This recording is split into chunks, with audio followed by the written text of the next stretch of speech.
All right, we're going to get to our address, and of course that's Mayor Jeff Bauknight.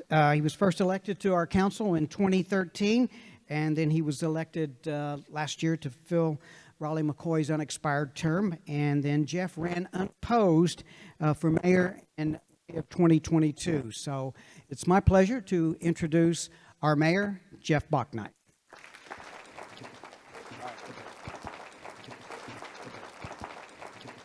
All right, we live? You can hear me? Great. Good afternoon. Thank you so much, Jeff and Carrie, and the Chamber of Commerce for allowing me to come and give this address to you all today. It's the State of the City address. My wife couldn't make it today. She conveniently scheduled a business trip, I think, so she didn't have to hear about me talk about the city anymore. But my parents are here, Bruce and Vicki Bauknight. I want to commend them for giving me my positive attributes, and all my negative ones I came upon by myself, I guarantee you. But I want to thank them also because they keep me very grounded. My wife, my kids, my parents, and my sisters, there's a lot of ladies in that, but they're always quick to remind me that they're so proud of me being president of Student Council, and I really appreciate it.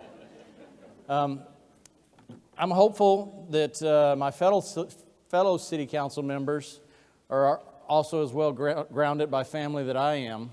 I mentioned last year that this is the best group of men and women to represent Victoria that I can even imagine. It's a pleasure to serve alongside of them, and look forward to our talks. We enjoy having lunches with each other. We truly enjoy each other's friendship and respect each other. It makes it very nice to serve with them. I just want to recognize them real quick. I know we got most of them already, but Rafael De La Garza for District 1, Josephine Solis for District 2, Dwayne Crocker for District 3, and he's the newbie. He's been on for a year now, doing a great job. Miss Jan Scott, District 4, and thank you. Miss Scott always keeps me in line when I forget or skip over something on the agenda. Hey, you forgot something. So please pay attention. So I was trying to get her to sit up here today next to me to make sure I got everything covered. And then our Mayor Pro Tem, Dr. Andrew Young. I had the pleasure of being elected with Dr. Young at the same time. So really enjoyed getting to know him through council and outside of council as well. And Mr. Lofgren, I think he's spent more time in the audience than he has on the council. Very well versed and knowledgeable, and appreciate all he brings to the table. So please join me in a round of applause for these wonderful people.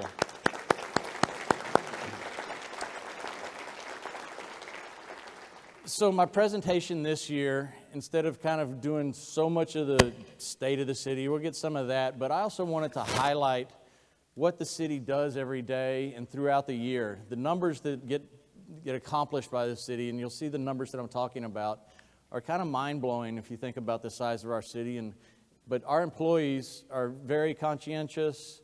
They're great at what they do, and I just want to highlight a lot of what they accomplish throughout the year. Start with that. This is an eye chart, but this is city council members, and listed under it is all the other boards and commissions that they serve on. You can see these additional municipal and regional boards, commissions, and committees are all aimed at strengthening and growing our city. And very appreciative to all the extra time that goes into it by all these members as well. Now, our executive leadership team, to me, is an unparalleled executive leadership team. We have Jesus Garza as our exceptional city manager, and Miss Allison Lacey, I don't know if she made it today, but there you are. She's our new city attorney, having hired her this summer. We're excited for her to join she was already in the attorney's office, but now she's our main city attorney and love working with her. Then we have Mike Etienne and Derek Farrell. And they're our proactive and productive assistant city managers. Well, Gilbert Reyna, and I saw him too. He keeps us all in balance with his keen financial skills as the chief financial officer. Okay, so when you wake up in the morning, the guys that pick up our trash are already at work, getting rolling, and it is amazing. These are some of the numbers I'm talking about. 24,000 tons of trash every year that they pick up. In addition to the 2,000 tons of yard waste, 940 tons of recycling, and over 2,000 tons of brush and bulky items. If I had to do the math, because my engineering brain always makes me, that's over 850 pounds of trash per person in the city every year. So it's pretty amazing. Speaking of our employees, we have, right after the trash starts going, we have 634 positions, full-time positions with the city. And proud to say that many have chosen Victoria, City of Victoria, as their careers. We have, this graph kind of represents, the number of people. We have 4 that have 40 plus years of experience with the city, 13 with 30 plus, 38 with 20, and 122 with 10 years, which accounts, that says 28% of all our employees have at least 10 years experience, which is pretty amazing. This is what we call our budget wheel, and there's a handout on everybody's table. It's a budget highlights handout. I'm so glad that Jesus and his team brought this to us because it's a great visual representation and easily explains our budget. So the general fund is what everybody tends to think of when they think of the city budget. And this year, it's going to be $58 million general fund budget. The outer wheel is the income streams for the city's general fund, and the inner part, pie graph, is the expenditures. What I always like to point out on this one, as a quick highlight, is none of us like paying property taxes at all. We know it's a necessary evil, but that only makes up 35% of our income. And if you look at the expenses, the majority of the expenses, 56%, are for public safety services. So think police and fire department. So our property taxes don't even cover our police and fire departments, which is, I'm glad that we get to spend that much money on public safety, and glad where we live that appreciates them as well. Now, the $58 million is just the dark blue here. The overall balanced budget for the city of Victoria this year is $183 million. So anytime I heap praise on Gilbert Renia, you know why. I mean, he's keeping us on track with managing $183 million. Most of it is enterprise funds, and the enterprise funds are essentially funds that are set up to act like a business. So they have to stay in the black. They can't go in the red. If we start getting close, that's when you see a rate change adjustment to your water rate or your sewer rate. But we're constantly monitoring those to make sure that we, stay above water on all those. And we're not charging too much more because it's not for profit. But we do have to put some aside for infrastructure. Part of the budget is our capital improvements plan.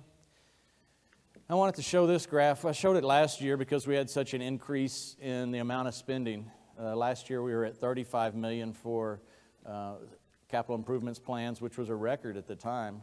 This next year we're able to spend $44 million on capital improvements. And I will say that I feel sorry for past councils that didn't have this luxury of being in the position we're in right now to be able to do this and manage our debt. Years ago, Mr. Rania set us on a debt reduction plan so that we used to have huge amounts that we couldn't get past. And we've spread it out now. We've paid a lot of the debt off early. That wasn't me.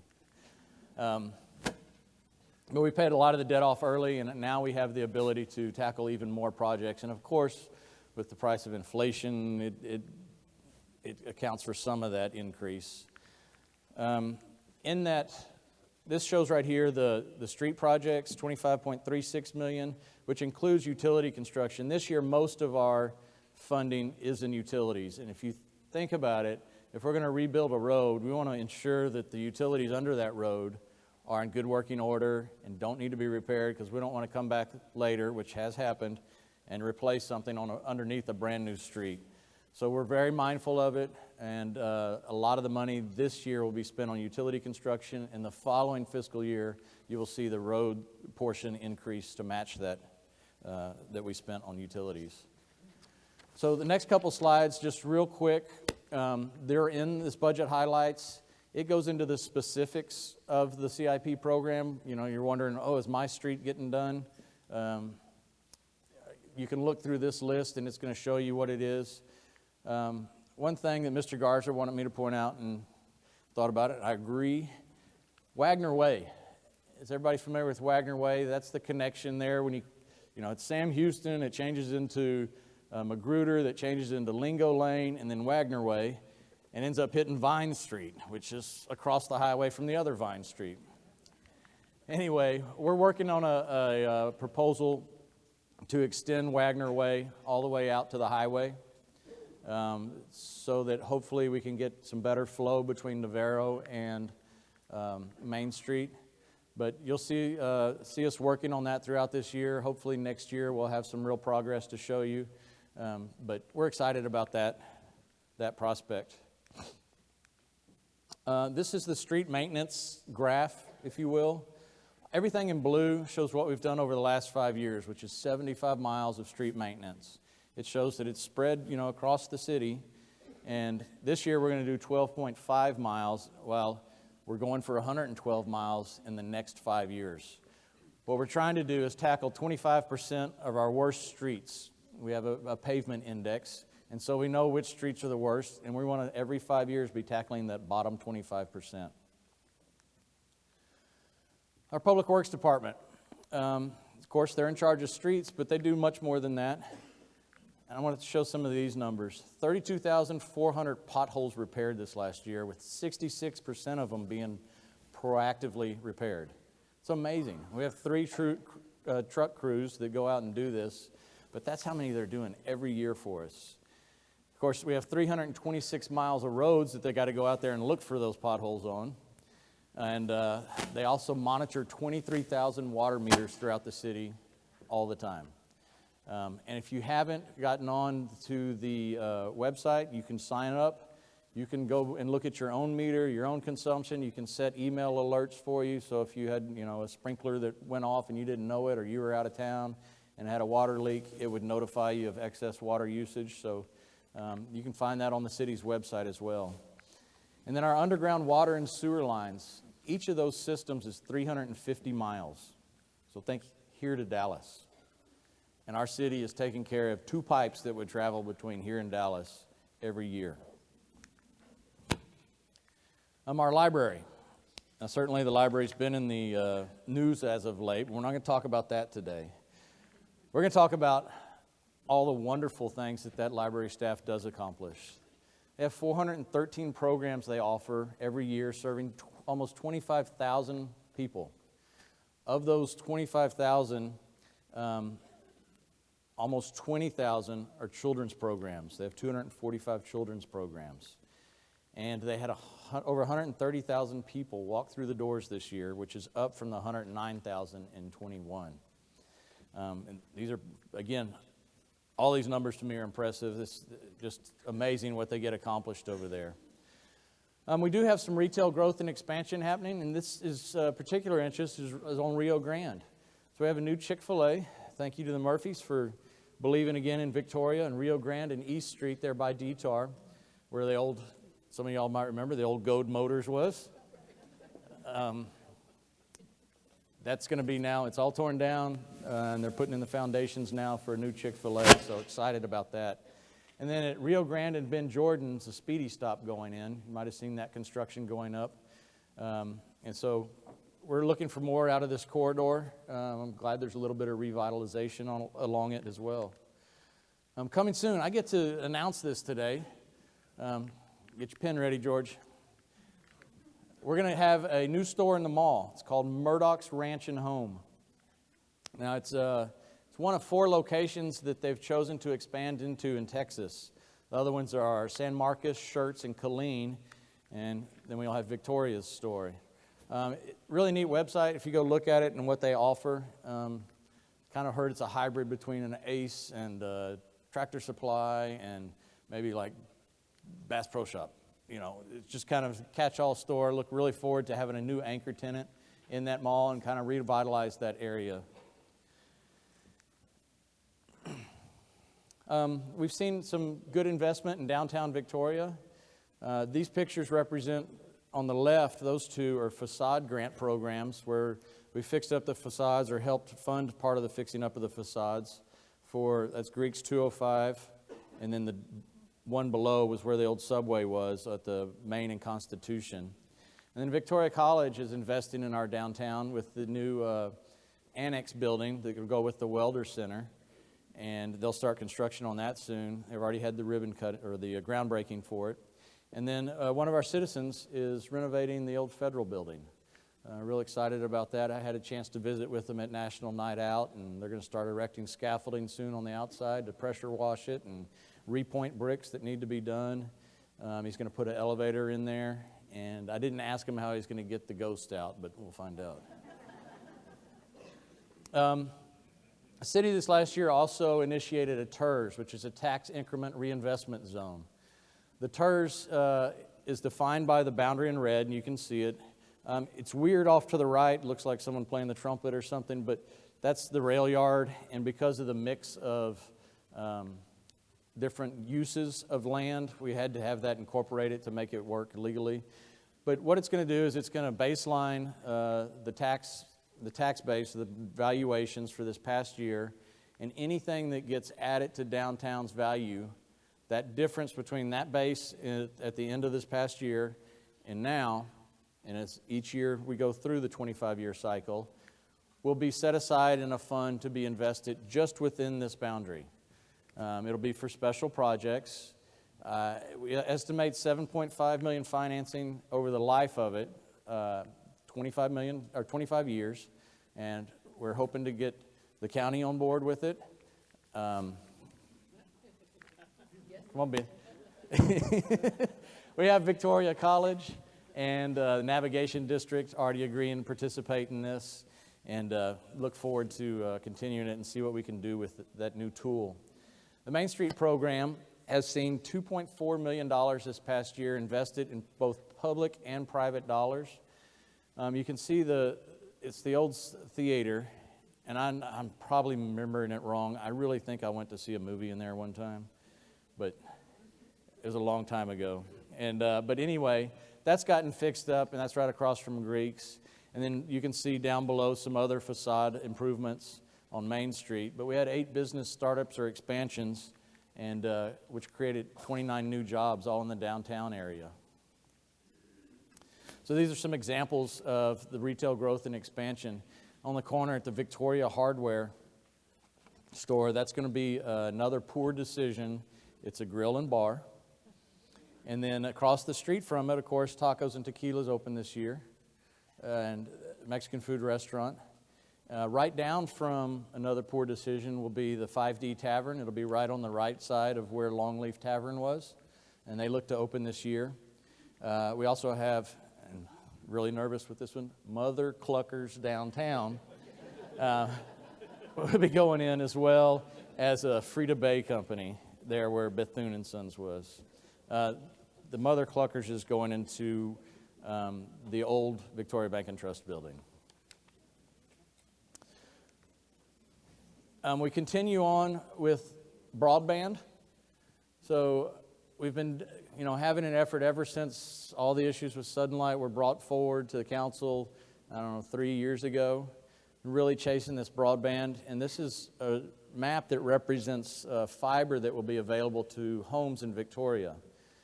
So right now we have about 4,600 homes that are able to have fiber internet service. And hopefully by January we'll be to over 10,000. And then the majority of the homes, 23,000, should be eligible by January 2024. Some cases you'll have, Sparklight to choose from. Another you might have AT&T, and then some places they're going to overlap, so you're actually going to have competition for your internet service. They're going to go up to a gig, and it's a gig upload and download, so you're going to have synchronous speeds, which is really exciting for things we haven't had before here in town. The city secretary's office, really an unheralded department. April, she does a phenomenal job over there managing it. They handle 13,265 different pieces of paper for the city every year. You can see that birth certificates there is the largest thing that they do, print out birth certificates for people, and almost 6,500 a year get requested. They did register 1,923 births last year and a little over 1,200 deaths, so that tells me we're growing, and that's good. They prepare all the meeting minutes and agendas for City Council, Sales Tax Development Corporation, Housing Finance Corporation, and the Public Facilities Corporation. So they take care of all those other entities for us as well. And if you drive around, you're going to see one of our 301 vehicles or pieces of equipment that are around the city every day. We also have 28 facilities that we maintain. 3 years ago, we started a building, let me get this right, it's a building and equipment services department.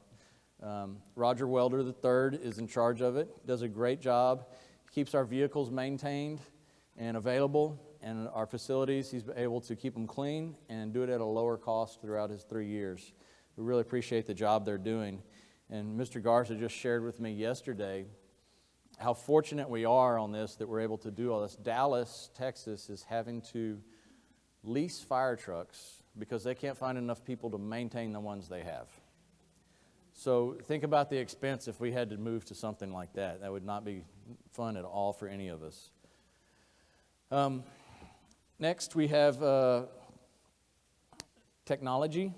It's not working. There we go. Information technology. So in the past, we've had all these work order systems for each department, whether it's public works or environmental services. They never talk to each other. And so it was difficult to, just if you wanted to dashboard it from the executive leadership team, it'd be tough to dashboard what's going on, how many open, how many closed, what are the rate of closing them. So we've integrated them in a system called CityWorks. And what's really, really special about CityWorks is it has an app called SeeClickFix that we should have live by the spring.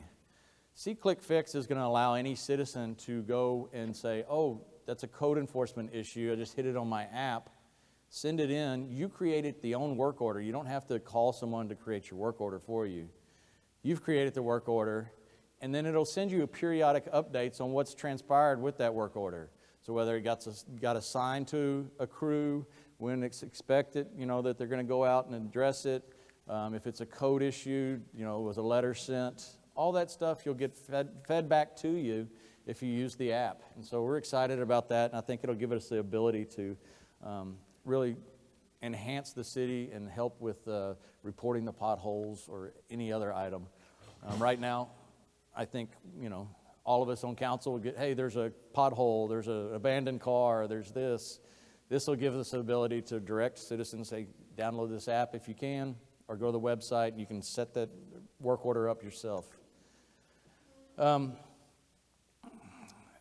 police department, we have a fantastic police department. If you haven't met Chief Arredondo, I think everybody has to have met Chief. He's a very good job in what he's doing. 76,000 calls for service, though, a year. You can imagine a police department that has 130 staff positions and 38 civilian staff as well. They have a priority one response time of less than 5 minutes to get to those calls. And they participated this past year in 95 community events. Also, Chief Arredondo has created a crime data analyst position that was featured recently here in the Victoria Advocate. And that crime data has helped with narrowing down where crime is happening, what time it's happening, so they can better deploy officers to those areas ahead of time. And I think that's helping see our reduction in crime, and it also helps better utilize our resources.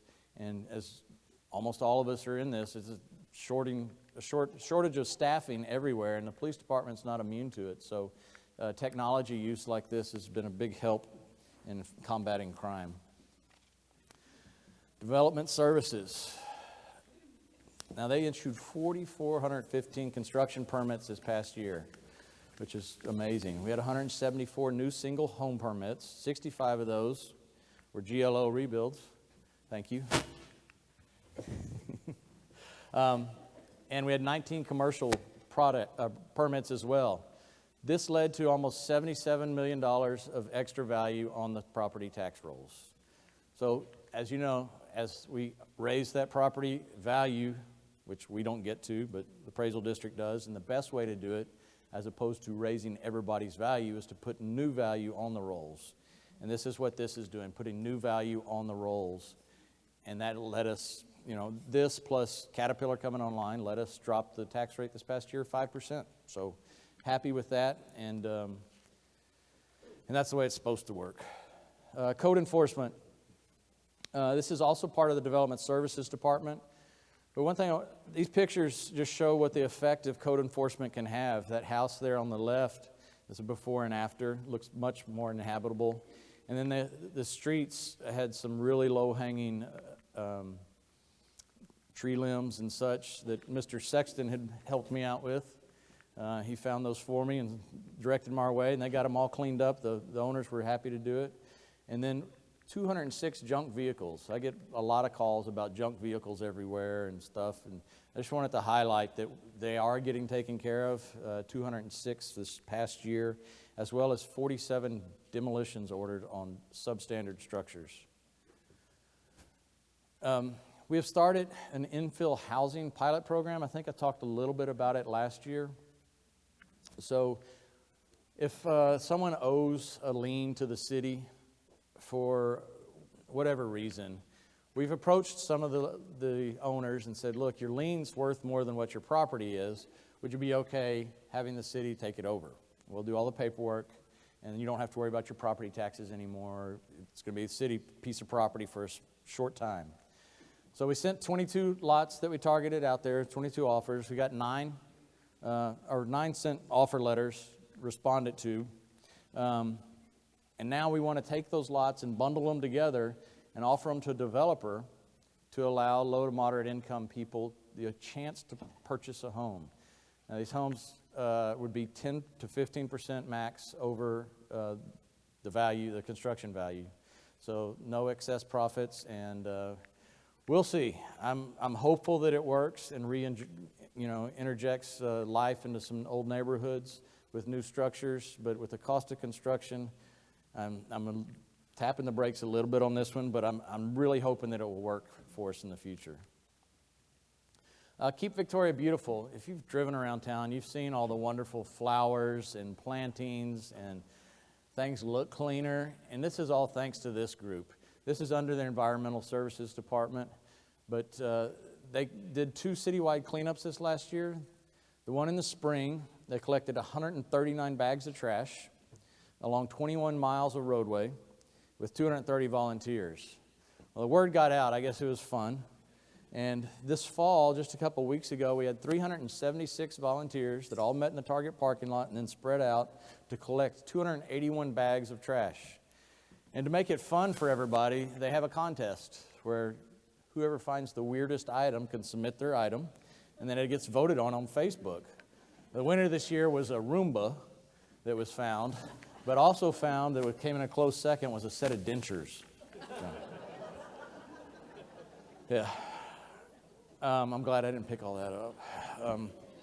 They also received some grants, $10,850 this last year, and got 2 beautification grants awarded. I guess that's the 2 that added up to 10. We have the Green Ribbon Project that's partnered with TxDOT that you see a lot of at Loop 463 in Navarro and John Stockbauer.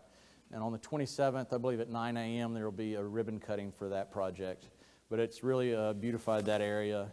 And we have one other one. Oh, I'm sorry. It's on another slide. Getting ahead of myself. We have 3 affordable work housing projects that the Housing Finance Corporation has been working on. If you don't know what the Housing Finance Corporation is, it's made up of 3 city council members. They have the ability to let bonds be used. The city's not responsible for them, but they get the tax-free status. And so we become part of the developers. So we're general partners in these, or a couple of these. And so we're building equity for the Housing Finance Corporation to further along in further years have a pot of money to help with additional housing that doesn't cost the taxpayer a dime. So we're excited about it. The first one's Enchanted Gardens. This is going to open or start leasing on November the 1st. It's on Ben Jordan between Sam Houston and John Stockbauer. You can drive by there now. It looks really good.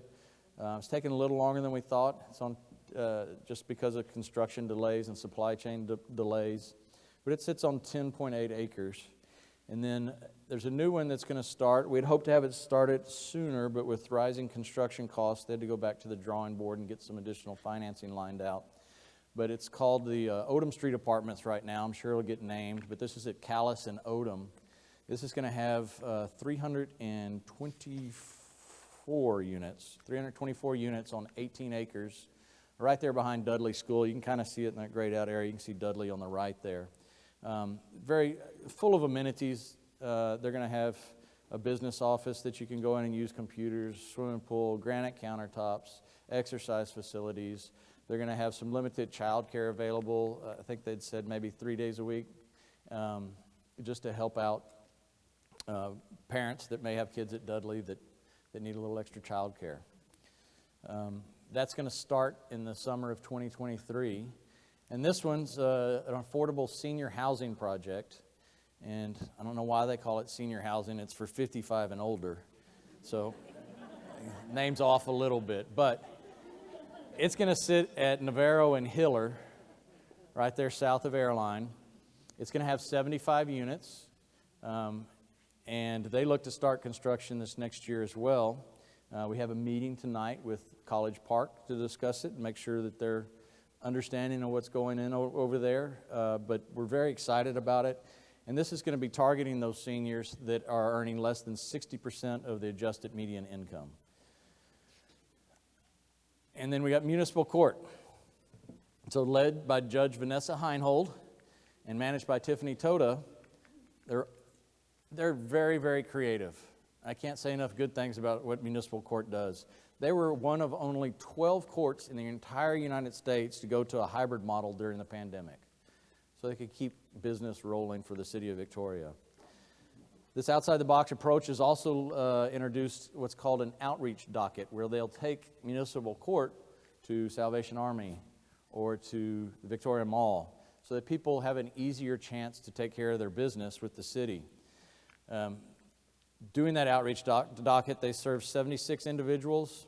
They resolved 217 cases and cleared 69 warrants. And their average monthly case volume is 500 cases, 78% of which of those are traffic violations. We also have a program that Tiffany spearheads, and it's a child safety seat program for vehicles. A lot of people sometimes have trouble with how do you hook it up and is it secured properly. Well, we now have 13 technicians that are city employees, they're all trained, that are able to help install a seat, or if you want to stop by and say, did I do it right? And they'll check it for you. So it's been a great program, and we also, this is funded through a small fee that we share with the county on our vehicle registrations.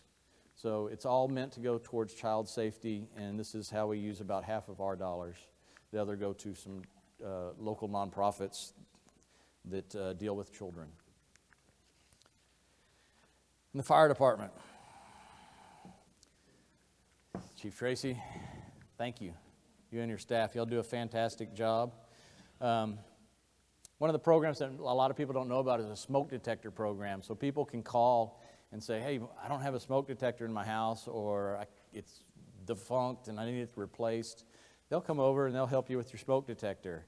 And when we do neighborhood cleanups, the fire department's going around and talking with all the residents and seeing who wants a smoke detector installed in their house. And a lot of residents don't have smoke detectors. So it's been a good program for our citizens. And then the EMS department, they were one of 15 ground ambulance services in the United States to start offering whole blood transfusions. And so they have it inside the ambulance, and since they started doing it in 2019, they've had 81 patients that received whole blood and have an 89% survival rate for those patients receiving whole blood, which is very, very high success rate.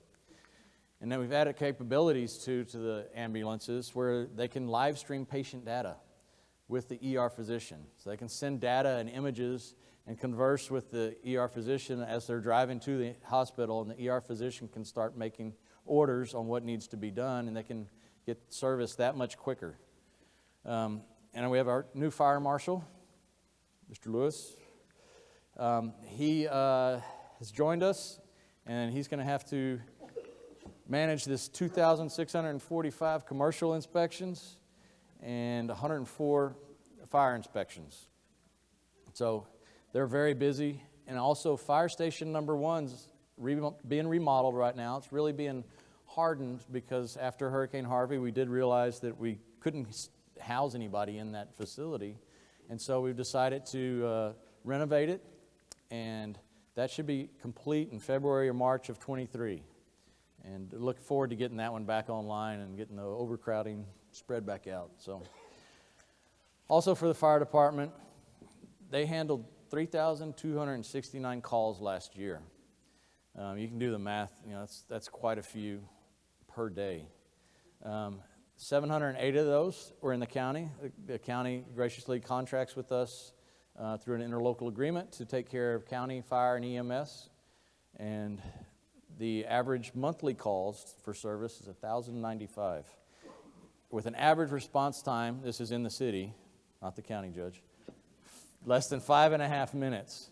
And a turnout time, if you don't know what turnout time, this is amazing. The station gets a call. This is for the men and women to grab their gear, get on the truck, and have it start rolling. Just over a minute's time. How many of us can get out of our house in a minute's time? I forget 10 things and have to go back. Parks and Rec Department. We have 17 parks covering 849 acres with 7 miles of hike and bike trails. We have a golf course that we manage, Riverside Golf Course, that saw 31,000 rounds of golf last year, which is impressive. We also have recreational leagues. We had 36 this last year with 265 teams participating. And there's 40 different programs and events offered. I think I talked about it last year. We had the first ever partnership with Texas Parks and Wildlife for a deer hunt in Riverside Park. It was a huge success. It was aimed for underprivileged youth that may not have the chance to learn about gun safety or hunting or the benefits of wildlife management. It's a great program. We're continuing it this year. It's just going to be a little different. We're not going to do the camp out portion. It tended to be a little bit much with inclement weather. So they won't have to stay at the Riverside Park, but they'll have to get there early so they can get out to their blinds and hunt. They learn how to clean a deer. They all go home with a whole deer's worth ground venison. The rest gets donated to Trinity Oaks, which is an outfit that provides food banks, homeless shelters, and the like with deer meat that's donated to them throughout the year. We have an ongoing park project or two. This one is the duck pond. And everybody said, when are y'all starting? Well, it started now. You can see in the rendering, which makes it look really pretty, there's 2 fountains in there. Off to the right, top right, there's a gazebo. And then there's a fishing dock that can be relocated to multiple spots. And we'll hopefully have it stocked with fish, and it'll work, that people can go out there and fish all the time. But this should be complete, estimation of May of 2023. And then what many residents have asked for over the years is a dog park. And so we have one going in. This location, it's hard to tell, but it kind of shows a sketch of what's planned. This is in that piece of property, kind of think across the street from the pump house. To the left of the parking lot there's a big open area. That'll be the dog park. Plan is to call it Riverside Bark, which I thought was very clever. And we will be we'll have a dedication to it in memory of Izzy Drain. She was the young lady that was a Girl Scout and wanted to do a dog park for her Girl Scout project, and unexpectedly and sadly passed away before that dream could come to reality. But we'll have something there to memorialize her and her efforts in getting this dog park going. Convention and Visitors Bureau. These numbers, I don't know exactly what they always mean, and the communications ones, but I do know 120,000 users go to the Explore Victoria website a year. The Facebook post or page received 5.2 million hits. I mean, I'm just blown away by that number too. town of 67, 68,000. We have 5.2 million hits on our Explore Victoria website. 1,100 people walk through the doors of our visitor center. This next year, we're going to be looking at a tourism branding study, try and rebrand ourselves leading into the Bicentennial. And this is the department that's going to spearhead our Bicentennial celebration efforts as well. So really excited about that. I already had one kickoff for that Bicentennial celebration, kickoff meeting. May not know it, but we have sports tourism here in Victoria. And you're like, what, really? I'm really running long. I'm sorry, guys. We have TAAF, Winter Games, Texas Athletic Association Federation. But we had 1,294 athletes this last year, and it led to about $376,000 of direct economic development activity. Communications department, they do a fantastic job. They help with all this here. There's at least 2 Aggies on their staff, so you know it is probably one of the top-notch departments in the city. They had an August reach of 54,272. That's a marketing term. And impressions were 586,000. In 2019, we didn't even utilize Facebook or Instagram. They've won 2 awards, one for a video they did with DJ Daniels, and I'm going to skip it in the interest of time since I'm running late. And they also, if you haven't seen it, they do a recap of City Council every time we have it. And it's a 3 to 4 minute recap. Quickly, you can find out what's going on. You can dig in it deeper if you want to. There's 4 master plans, an active transportation one, which is to connect and expand the trail system. This plan's needed because we can't do grants without having this plan. And so we want to get some grant money to be able to expand this system. Facilities, we have a facilities master plan going on, a sports facilities one, and a library one as well. I'm going to run through these. These are exciting things. Public safety headquarters. You know, it opened in 1967 to house 50 employees. Currently, it houses 130 officers and 38 civilian staff.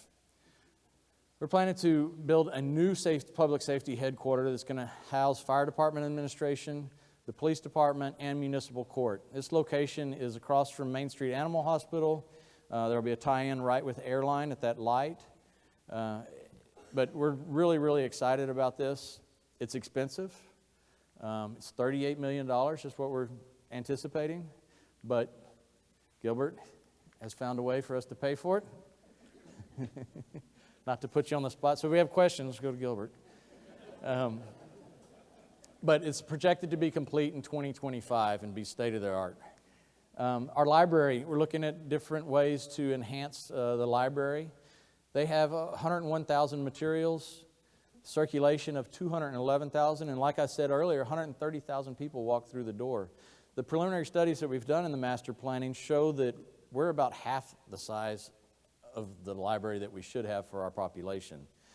So this is a rendering showing what an outside park across from Welder Center would look like, an outside reading porch, if you will. Maybe kids can be louder out there than they should be in the library. And then DeLeon Plaza. If you haven't seen this rendering, we're planning on expanding DeLeon Plaza by closing Forest Street. We have done some studies on parking. We know it's going to close some parking spots. I know not everybody's happy that we're closing some parking spots, Mr. Lyon. I've heard that before. But it's a stage in the middle. There's a small bathroom complex to the left-hand side of that round area. That round area has a water feature, certainly not a splash pad of any type. It's more of a fountain concept at this point, seating around the area. And then you can see on the right-hand side a little purple area with seating areas. That's where these statues are going to go. And the statues, well, here's another couple pictures of DeLeon Plaza that make it look real pretty and inviting. You can picture the stage and how we anticipate it all to just kind of look. One of the other nice things about doing this is we're going to have better ADA access to the bandstand. Right now, it's a couple of steps. There's only one sidewalk, I believe, that you can take a wheelchair up. So we'll fix that in this project. Speaking of looking forward to the Bicentennial 2024, like I said, we've already started working on it. We've commissioned a statue of Martin DeLeon and his wife, Patricia. Very embarrassed that we haven't already done this in years past. We should have done this a long time ago. Very thankful that the DeLeon family is working with us on this. They are being the artistic leads on it, make sure that the faces are what they want, because no one has a picture of either of these two individuals from 1824. But we plan to formally unveil it and dedicate it on April 13th of 2024. We will have a ceremony there at the new expanded DeLeon Plaza, and planning hopefully to have a gala that evening with some special guests if we can get them to come our way. And we look forward to that really kicking off our bicentennial. And I'm going to skip over that last video. And I'm sorry I ran so long. There's so many exciting things that the city does in our city employees. We should all be very proud of them. Thank them when you see them. They work tirelessly for us. And as you can see, there's a lot that's getting accomplished at a breakneck speed, is what I compared to past years. So thank you all so much.